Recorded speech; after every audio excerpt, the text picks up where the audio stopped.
Good morning everyone, here we are again the next day, the very next day on the 22nd of April.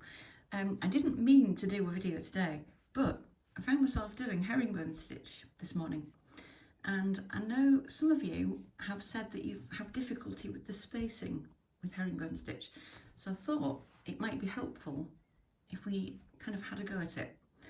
So I'm just going to do wavy lines of herringbone stitch fairly randomly.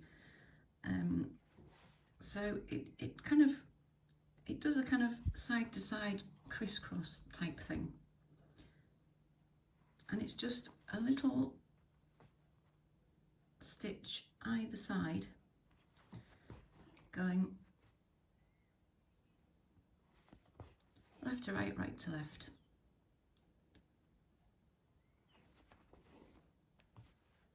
And I wondered if it might be helpful to draw it so you can maybe visualise it better. So if you imagine two columns of dotted lines equally far apart, we're going to come up here, go across to here, come up, down, so you're going down here, up here, and you're going to miss one. So you go down to that one, and then come up in this one, and again you miss one. So every time you're aiming for kind of opposite and down a bit. It kind of goes like that. That's down, that's up. Up here, you'd be going down there, wouldn't you? Okay, so it kind of looks like that. And I'm doing this in fine cotton, by the way. It's kind of cotton pearl 12. And of course you don't have to do your stitches equally distant. You don't have to do them all the same size even. You don't have to do them in a straight line. You can curve it very easily just by varying the space between the pairs of stitches. I'm going to go trampling right over this one. And I might just curve it round again. So to make the curve, all I'm doing is doing the stitches closer together on one side and further apart on the other side. And the thing will turn itself. It's a bit of a mess where it's gone over there, isn't it? Never mind.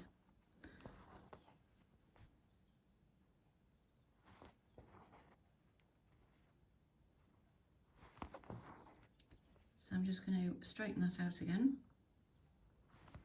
And you can do this spacing thing by eye once you get the hang of it, but you can see, if we look here, you can see that's where your dots are. 1, 2, 3, 4, 5, 6, and every time you're going to an alternate dot. You could even draw dots if you wanted to, just until you get the hang of it. But once you do get the hang of it, you know, it's a fairly nice, simple stitch with a nice easy rhythm. So I've just got another thread here in a different colour, and again it's just side to side, and the spacing isn't massively important unless you want, you know, a perfectly regular symmetrical line. But I mean, you can vary the height of them as well, mid-row if you want to.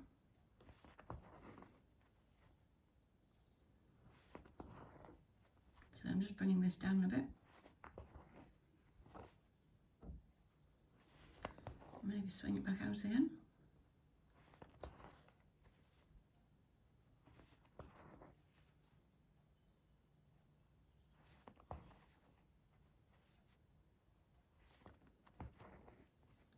And mostly, like anything else, I guess it's just practice. So, you know, find a bit of spare cloth and have a go. And it doesn't need to be right, you know, it doesn't need to be correct. It can be as wonky or irregular as you like. I'm just going to do one more line in a very fine thread.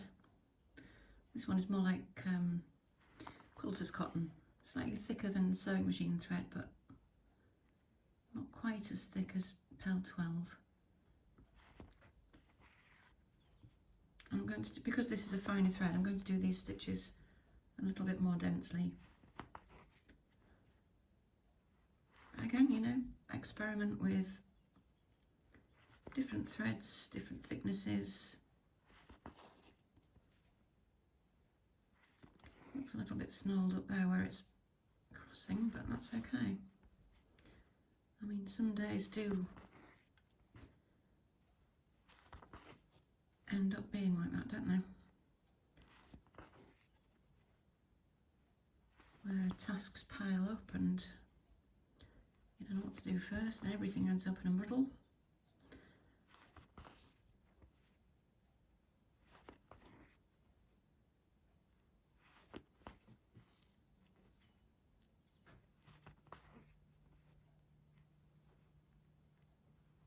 There we go, I've got a bit of thread left but not enough to do another row of herringbone stitch, so I'm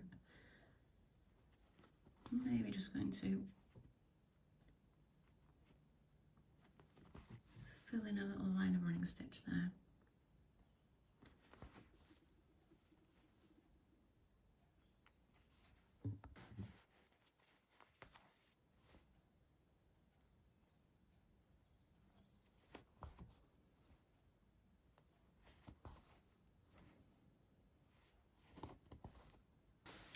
And then I think we might just use up this tiny last bit of thread.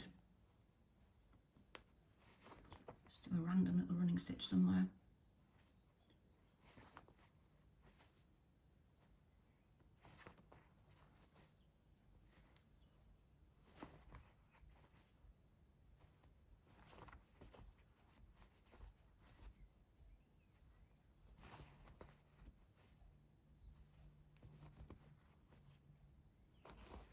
That'll do. You can see I had some of this green thread left, so I've just brought it up into tomorrow, which I may use that tomorrow. So there we go. I hope that's helped with the mysteries of herringbone stitch, and really there aren't any mysteries. It's quite mathematical, but have a go. See how you get on.